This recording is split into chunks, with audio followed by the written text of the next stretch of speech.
Welcome to the Society Pod, a podcast for entrepreneurs, marketers, and leaders. Here's your host, Jessica Yarmy. Hey there, everybody. Welcome to this week's episode of the Society Pod. My guest today is a lifelong athlete, lifelong entrepreneur, and he's appropriately building in the fitness space with his current project being Physmodo, which uses computer vision to deliver movement assessments.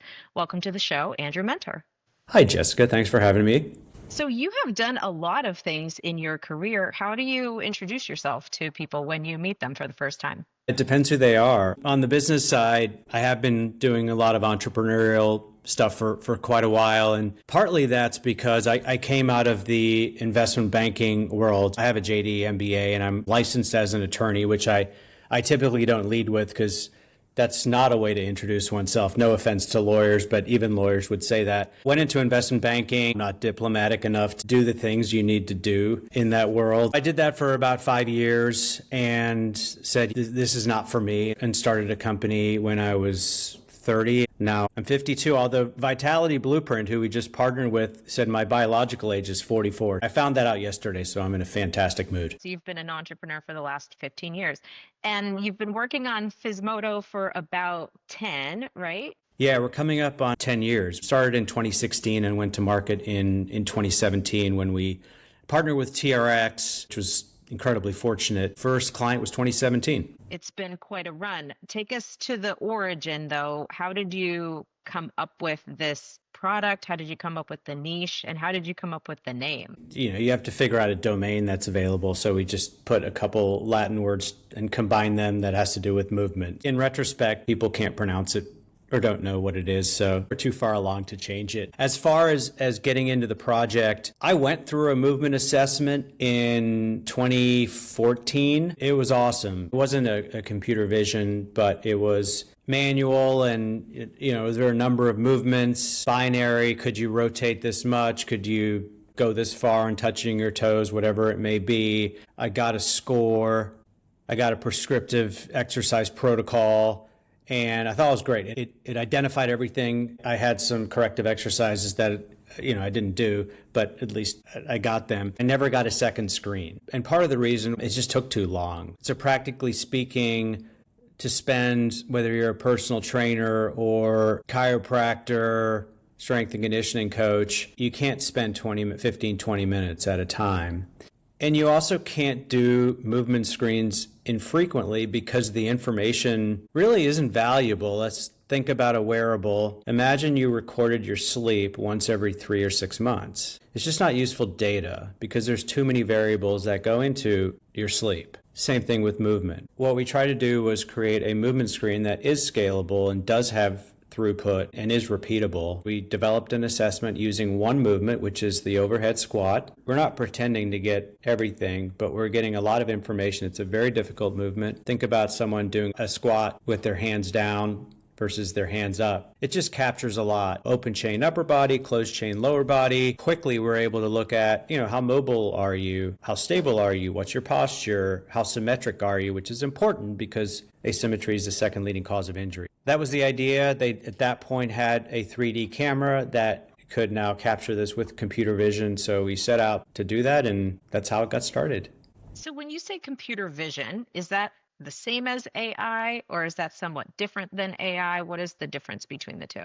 Think about the Xbox, and the Xbox used the Microsoft Kinect camera. When you were doing a game, let's call it a baseball game, the way it was able to do that somewhat accurately was it needed to identify the camera, it needed to identify your wrist and your elbow and your shoulder joints, so that I can tell when you're throwing, or all the joints for the dancing game, stuff like that. And so that's computer vision. It's the camera that's able to recognize the joints on the body. Now we're able to use AI based on the data we're getting from computer vision. So for instance, from the computer vision, we can see your shoulder mobility, for instance. Now we're getting certain corrective exercises to try and improve your shoulder mobility, and we're able to see what works, what doesn't work, and using AI to then have a prediction of, hey, your shoulder mobility improves based on this. You have a greater proclivity to get injured if you're below this type of score. But there's no AI without the computer vision with what we're doing. You're comparing it to a wearable where someone's looking at maybe even heart rate on a minute by minute basis, and a typical movement screening might be done once a year, maybe. What's your ideal mix, or how often should someone be looking at their movement patterns? I think it's important to get a baseline. So let's call it 3 to 5 screens, not in the same day, but over the course of, let's call it a week or two. Because think about, there's so many variables that go into your movement. If you've been in a car for an hour, your movement is going to be different than it was an hour ago. So many things affect your movement. You had a heavy deadlift day, your lower body is probably not going to be as mobile the next day. So do 3 to 5 over the course of 2 weeks. You're seeing where your average is. And then let's just test it. Depends on what you're doing. If you're having a personal training session, it might be good to do that just before the session. Your coach or trainer can then say, okay, Jessica, let's focus on whatever it may be, because your picking on your shoulder again is a little worse than it was the last time I saw you. We have heavy push press today, so you may want to adjust that. As a maintenance, I think at least once a week. We're in every single stretch lab. Let's do your screen and see. We have a way to typically stretch you, but maybe focus on this area a little bit more today. So I saw the big screens that they had in Stretch Lab originally, but now you've really evolved, iPad size, and now someone can even have this on their phone, right? Like, what is the evolution of your product? What you're referring to, now that's a separate piece of hardware versus now that camera embedded into a mobile device. So we had a camera, we had this 24-inch Dell monitor, all housed within this nice, beautiful kiosk that was just incredibly bulky and looked pretty cool. Not something used by a consumer away from the four walls. That's where we were. The camera on any mobile device, more like facial recognition. We need something pretty accurate if we're going to give you information on how you move. We can't be 15% off each time. The technology on the mobile devices got better. However, there's still a 3D camera on the iPhone. So this thing at the back here, 3D LiDAR camera. So similar to what we were using with the Kinect. Now, the problem with using the back camera is if you're doing a screen, a movement screen with someone, or even if you're at home, you need to see the screen, and that's really hard when you're looking at the back of your phone. So we wanted to figure out how can we use the front of the camera, which is a 2D camera, and only captures the frontal plane versus the 3 planes of motion. So we were able to develop an algorithm that we got patented that looks at the 2D camera and effectively can give us a 3D view. And so now we're able to capture it on a mobile device. So gone are the 3 pieces of hardware if you want to include that kiosk and monitor and camera, which was also super expensive. So now the barriers to entry come down. It's just easier. We did find successful was people liked the assessment, and now it's just easier to scale. And so can anyone access the assessment? Is it via a mobile app, or how are you offering that to consumers? One thing unique about us, what we have is we have a product and call an enterprise in the 4 walls and something remotely, and that allows the coach trainer to communicate with the client patient remotely. So you can do a screen on your iPhone, also Android. It all feeds into a dashboard that your coach can see whether you're screening in person or not. So it makes it more scalable. Now, if you're not working with anyone, and coach whomever, you can just have the phone, download it on the App Store, Google Play Store, do your assessments as much as you want, prop it up on your glass, make sure it's level. We have a bubble leveler, and do your 3 squats. It can give you your history and give you some prescriptive exercises.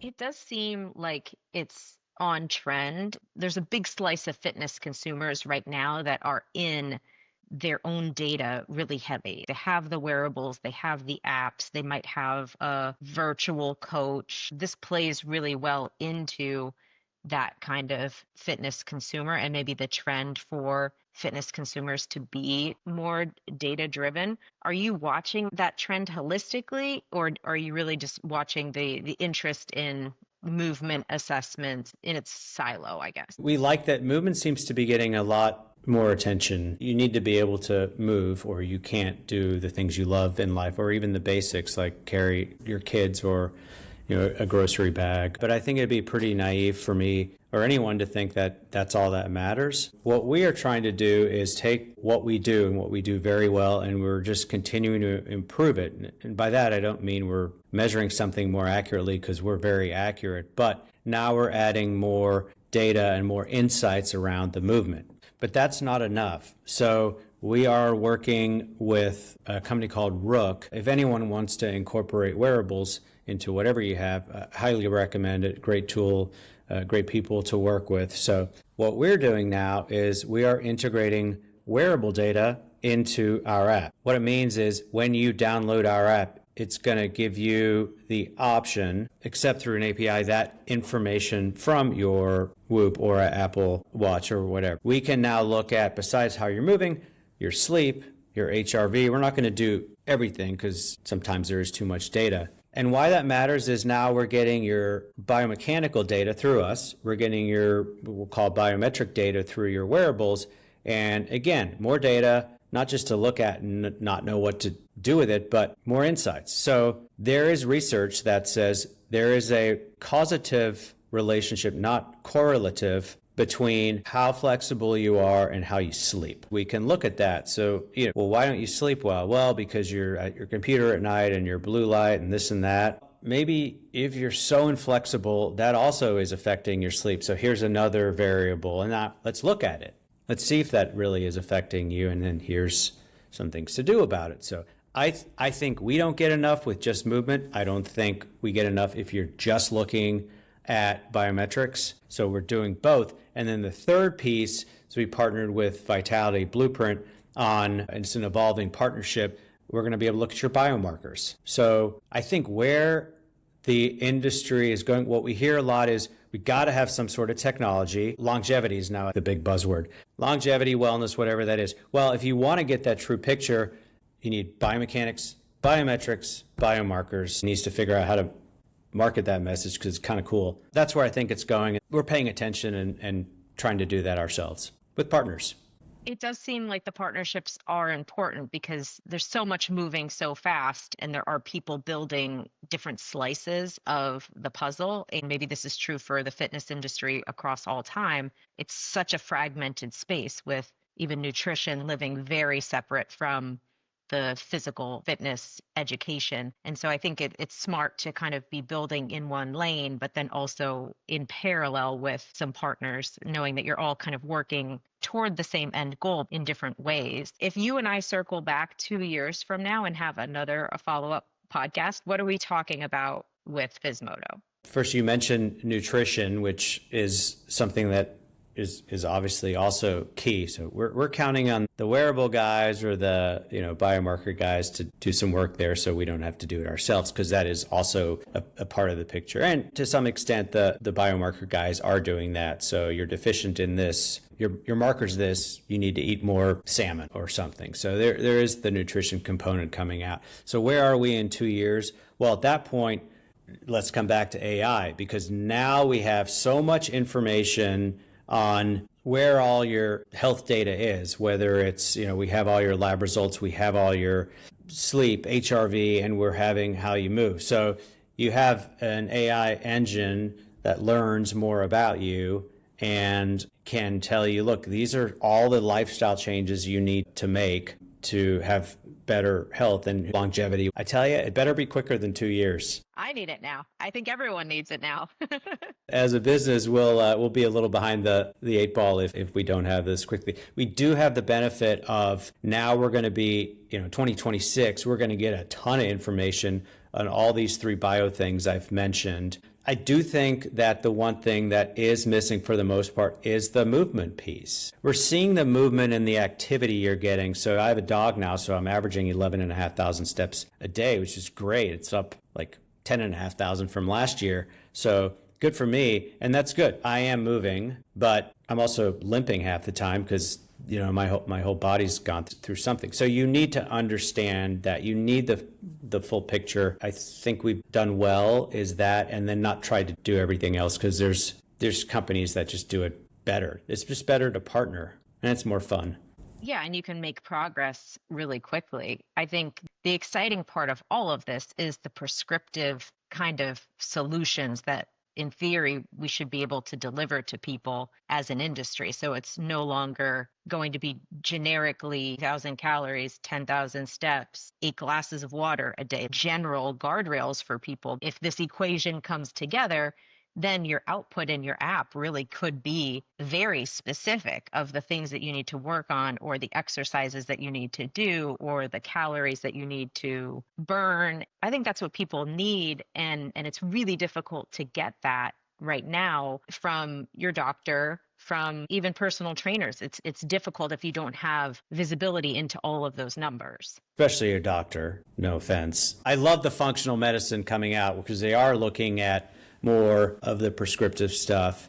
I had just extremely bad HRV with all the stress. And so I went to a cardiologist and I said, my HRV is this. And he's like, I don't even really know what that is. And I don't care. Let me just do your lipid panel test. And that's all that matters. And notwithstanding that, your standard lipid panel is pretty much useless. So I love that the functional medicine people, which is growing and growing, they are looking at all these pieces of data. And everything seems to have this prescriptive piece. Your vitamin D levels come in and they're 30 or 35. They're at the bottom end of the scale. So I think 75% of people are deficient in vitamin C. Okay, what's the prescription? Now let's simplify it. Go outside and get some sun.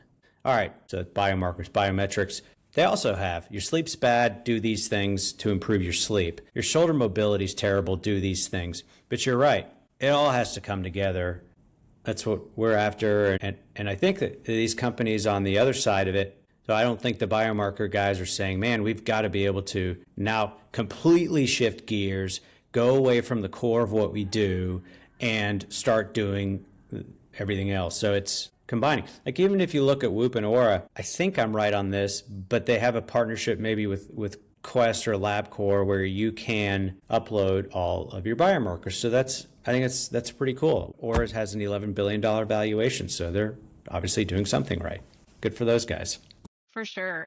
I want to get into you as an entrepreneur, but is there any other news or any other information you want to share about Physmodo before we move on to you? Yes, I want to completely shift gears on what we offer, but I won't take a lot of time with it. So what we're finding, and I don't think this is a shock to anybody, but there's a ton of competition with the big box gyms. A lot of them are adding other modalities. I mean, who thought you would see cold plunges in a big box gym 10 years ago, or even some health clinics and all different modalities? And the reason they do that is because the competition, that you need a differentiator with your competition. Boutique studios are incredibly competitive. And so what do all of them need? They need more customers. How do you get more customers? You get more leads. So how do I get more leads? And what I'm hearing is that, the digital marketing is where most of the dollars are going, but it's not necessarily effective for everybody.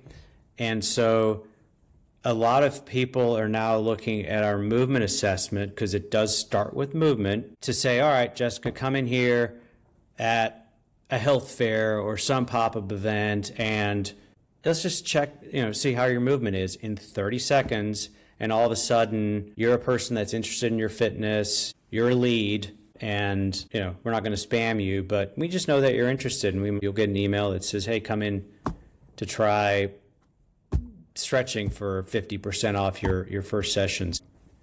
On one side, we're like prevention performance for, some of the, with TRX got us into the special forces because they got to spend a lot of money on their people and need to keep them healthy. University of Tennessee, for instance, they need to keep people healthy. Some physicians or physical therapy, they need to track progress. And then there's gyms that need to bring in people that are interested in their movement. And so it's kind of cool that we can offer our software in both ways. Well, I'll give you one more layer to that, because when I first started at Gold's Gym, all of our digital ads routed to a landing page that was a BMI calculator. And that was the way to get leads in, is like calculate your BMI. And in order to get your report, you had to put in your name, your email, and your phone. Thinking on that, like as a lead gen tactic, is totally valid, and figure out how to build it into a landing page using somebody's like computer camera. And then you're like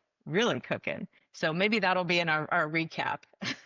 So we don't ask for your phone number right now. I'm not sure how many people would not put all their information in if they had to put their phone number in. 90+% of people have no problem giving their name and email, because in exchange, they're getting information such as, what their score is, and people want to know their scores, and what they can do about person is getting can be customized with certain offers. On the BMI stuff or whatever it may be, some of the body comp stuff, I don't know if someone's really, really big, they know that, and they won't necessarily want to get that scan to tell them the obvious. But if someone moves just awfully, they don't care. It's kind of, they just laugh about it. So it's, no one seems to have a problem doing it. And then you can also you can make changes to your movement in 5 minutes, whereas you can't really change your body comp right now it's 2 weeks with some of these GLP-1s, but I think you get my point. We're just solving all of the marketing problems of the world. Well, okay, so maybe your attention span needs work, but your entrepreneurial brain seems to be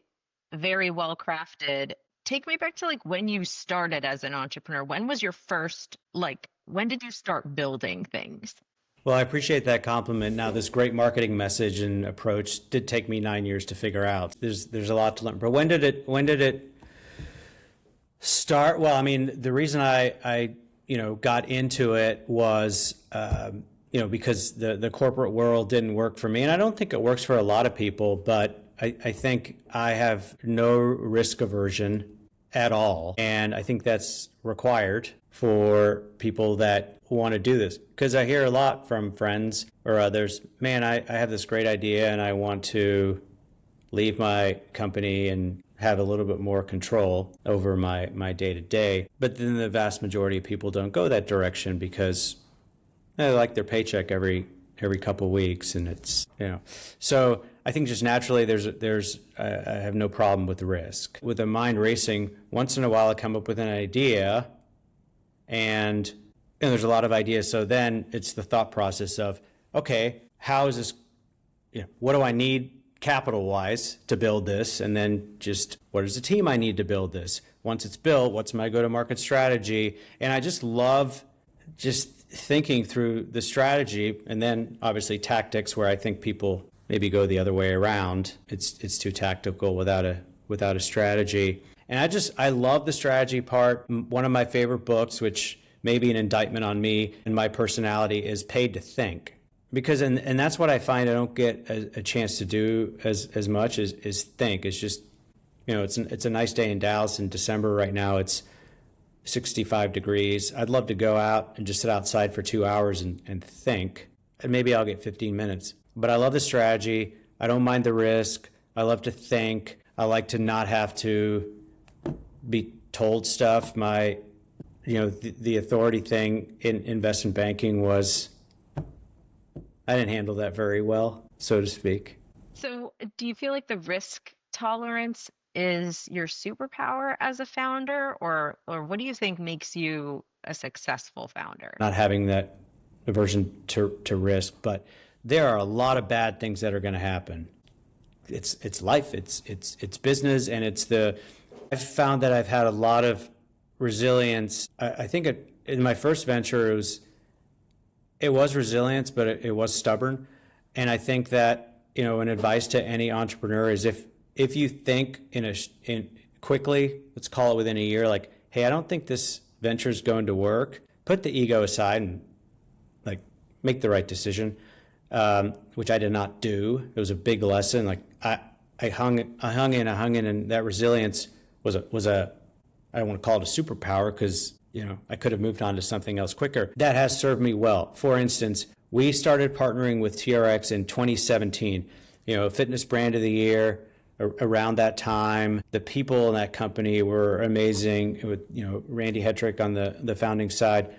You had someone like Chris Frankel, sports scientist, one of the most well-respected people in the industry. And we got some nice wins. We got special forces and college sports and a ton of gyms, and then got the Stretch Lab contract. And then early 2020, we were in negotiation for some big deals and in multiple channels. And then the world collapsed. I mean, we were talking to Red Bull about being the movement screen for the 2020 Asia Games. That would have been just super cool. So, Asia was not a good place to be in 2020. Given our focus in the fitness world, we should not have gotten through that couple year period. And you got to make sacrifices, meaning not getting paid, just fighting and making sure you're doing everything to get the government dollars out there, presenting the vision to some of your employees, like, hey, you may not be getting a paycheck every 2 weeks, all the time. It's just the way it is. So you need to have some leadership. You have to have your investors trust in you to support. You need to have your employees with you to stay with you, because there will be hard times. And that's ultimately served me well. So as you talk about your employees, like, what are your philosophies around building your team or even choosing co-founders for your ventures? Pretty lonely at times, because I don't have a co-founder. And so I mentioned the guys at Rook who were doing the wearable integration, and there's 4 of them that started, and I'm so jealous that I don't have that, but subsequently gotten some great leaders around me. So I believe that greed is not only a bad thing, but it's a bad business decision. So I think it's important that all employees, not day one necessarily, can see the upside and can play the long game, because it's just like a gym. Once you get a member, that's the hard part. Now keep them. So give them an incentive to stay, whatever it may be. Get the Physmodo assessment. Definitely reason number 1. But same with employees. I mean, they need to see the upside of this. I am not a micromanager. I will, not with everybody, but let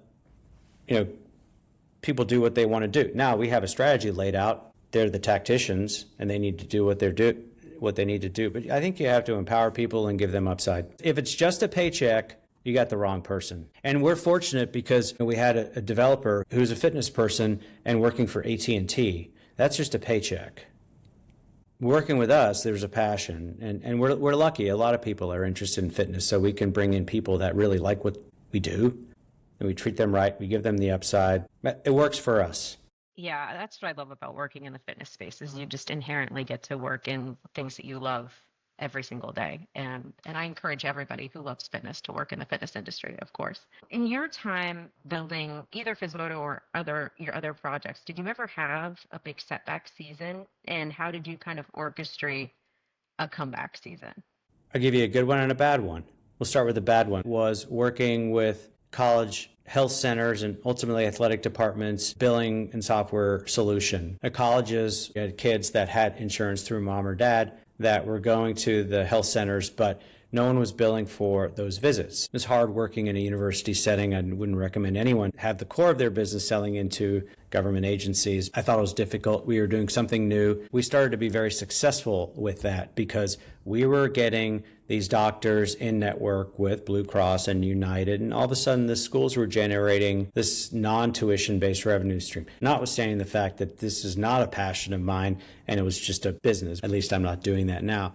Our biggest challenge was when President Obama got elected. I think what a lot of people thought was, okay, we're moving to a single payer system. We really weren't able to overcome that, so the company wasn't able to be as successful. So there are bad things that'll happen, and sometimes there's just not a solution. If you can't learn anything from your bad experiences, that's not good. I learned a lot. Now, fast forward, we came to COVID, just our biggest challenge by far. And so it wasn't just the things I mentioned, all right, I'm not going to get paid for a couple of years. We're going to fight to get every government dollar we can. But we're also just not going to sit around and do nothing. It was an opportunity to say, what does our software lack? Kind of things are on pause now for a year, but let's take all the lessons we've learned, make our product perfect, so then we come out on the other side of this, we'll be well positioned, which is what we did. Those are just a couple of examples. Not everything turns out perfectly, but this one is turning out nicely. I don't really really seem phased by the highs and you don't really seem phased by the lows. Do you feel like you're like an even keeled kind of entrepreneur? It depends on, you'd ask certain people in my life and you'd get different answers. What I like to remind myself of, there's two things. I saw a presentation, this was pre-COVID, biomechanist from the Red Bull team, and one of his slides said, seek risk, celebrate failure, stick it out. I went on Amazon, I'm like, that's got to be somewhere, and it's not. So I created my own. I kind of remember that because there's a lot of good things that happen and there's a lot of bad things that happen. But then because it's a roller coaster, I remind myself, and this is just life, is the law of impermanence. As good as something is not going to stay. As bad as something is not going to stay. For instance, a really good couple weeks. And I appreciate this. I'm not taking it for granted. And if something bad happens next week, or it has in the past, it's part of life. It's part of business. It's impermanent. It's not going to continue. I don't know. You can't get too emotional about these things and end up making emotional decisions. It's not going to work out. I think that's a great framework, and thank you for sharing that. If you weren't building Physmodo, what would you be doing? I'd be in culinary school. What is your favorite thing to cook? Special occasion. I'll make a sea bass with like a tomato concasse that takes forever, but it's kind of fun. And, sea bass is great because you can't screw that up. I can make good food. I just can't plate it nicely like they can in restaurants. And I don't have great techniques. Although I did learn if you put a little baking soda when you boil potatoes, they come out crispier when you roast them. It's like little cool stuff like that. I love that. So that is my meditation. For me, isn't just sitting down and closing my eyes and chanting and humming and all that stuff. Meditation is when you're not thinking, I think, for me, and you're just not ruminating and thinking about 10 different things. So I get my meditation through cooking. I love it. I can't do everything I want to. So I want to go learn that, not to create a business, but just have fun. Exactly the answer you probably expected. On a business side, I think I've learned a lot of lessons. I'd like to, advise others so that can accelerate their progress so they won't make some of the same mistakes that I've made. So they don't have to wait till they're a biological age of 44 to start becoming more successful. A level-headed view of the entrepreneurial chaos. So I think you should definitely pursue that. I have full green light to go put two new words into a new business, file a new domain, and build your coaching business. We covered a lot of ground today, from like movement assessment to roasted potatoes. Is there anything that we didn't cover that you want to close out with? No, I wanted to make sure I got the roasted potatoes thing without like forcing it. You gave me that segue. So much for sharing everything that you did with us today. And is there any website or app name that you want to drop in terms of anyone who wants to learn more about Physmodo? It's an easy name to pronounce and spell, but yeah, Physmodo, we're just at Physmodo, physmodo.com. Actually, we're switching that to .ai because, that's kind of what you have to do. I'd love for people to reach out to me on LinkedIn to chat about the industry, partnerships. If you want to learn more, that is the best way to do it. I will drop your LinkedIn link into the show notes. So if anyone wants to reach out to Andrew, please do so. And thank you so much, Andrew, for being with us here today on the Society Pod. Thank you for having me. This has been a lot of fun. We hope you enjoyed this episode of the Society Pod.